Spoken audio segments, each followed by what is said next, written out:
Hello guys, Radhe Radhe. कैसे हैं आप सब? आशा करते हैं आप सब बहुत अच्छे होंगे, स्वस्थ होंगे, मस्त होंगे। तो आज हम अपने कान्हा जी के साथ कैसे मुझे कान्हा जी से इतना स्नेह हुआ, कैसे मैंने भक्ति प्राप्त की, किस तरह से मैं लड्डू गोपाल जी की सेवा की, कैसे स्टार्टिंग में मुझे कैसे व्याप्त हुआ कि नहीं मुझे प्रभु की सेवा करनी चाहिए। ये सारी बातें हम आपको इस वीडियो में बताएंगे। तो हुआ यूँ ना कि एक बगल में मेरे यहाँ एक बगल में रेंटर में एक लेडीज़ रहती थी।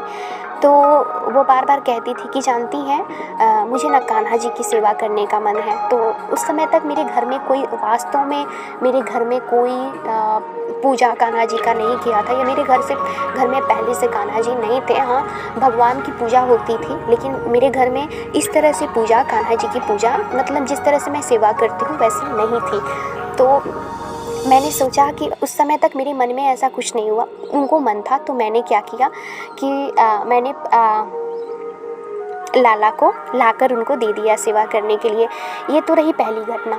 उसके बाद धीरे धीरे जब समय बीतता गया तो 6 महीने बाद ही मैं लाला की सपना देखने लगी। मैं वाकई बता रही हूँ, मैं लाला को कभी स्नान कराते हुए, कभी जैसे कभी मंदिर में बैठे हुए लाला को, कभी अपने साथ खेलते लाला को मैंने सपना देखा। हमेशा मैं सपना देखती थी, दिन हो चाहे रात हो, मैं जब भी सोती थी हमेशा लाला की सपना देखती थी। तो मुझे समझ में नहीं आता था कि मैं क्या करूं।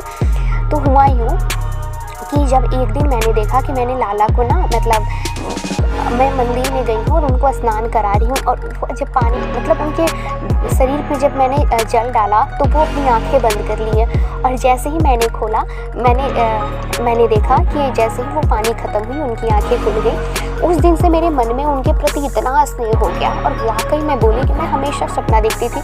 तो मुझे लगता था क्योंकि अभी मेरी स्टडी लाइफ थी, तो इस वजह से मैं नहीं चाहती थी मैं नहीं चाहती थी, क्या नहीं हो पाता हमसे, मैं कोशिश नहीं करना चाहा। मतलब एक होता है ना कि कैसे हो पाएगा, कैसे नहीं हो पाएगा, इतनी बड़ी जिम्मेवारी है, कौन भोग लगाएगा, ये सारी चीज़ें। लेकिन मेरे मन में एक दिन व्याप्त हुआ कि नहीं, हम लाला हमारे घर आना चाहते हैं।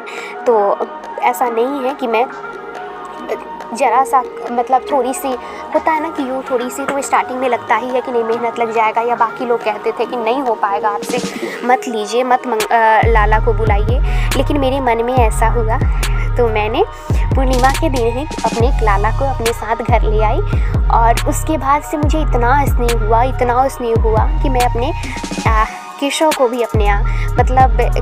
भी केशव भी मेरे यहाँ आए। और इस तरह से मैंने भक्ति प्रारंभ की। और अब तो इतना होता है कि ये मेरे जीवन की शिक्षा है। अगर मैं एक दिन भी एक दिन भी लगता है ना कि अगर इनसे मैं दूर हूँ, तो मतलब लगता है कि नहीं, मैं क्यों दूर हूँ, किसी वजह से मैं पूजा नहीं कर सकती हूँ, तो लगता है कि नहीं, मतलब उनके पास लगता है कि नहीं लिपट जाऊँ। अगर इनके लिए मुझे अपराध भी करना पड़ता है ना, तो मैं करती हूँ। तो इस तरह से मैंने भक्ति प्रारंभ की थी। और मुझे खुद ही नहीं पता था कि कैसे सेवा की जाती है, कैसे आराधना की जाती है। लेकिन हाँ, जो भी मेरे मन में व्याप्त थे, मुझे नहीं पता था कि मैं क्या सही कर रही हूँ, क्या गलत कर रही हूँ। लेकिन अब तो ऐसा हो गया है कि मैं लाला के बिना एक दिन भी नहीं रह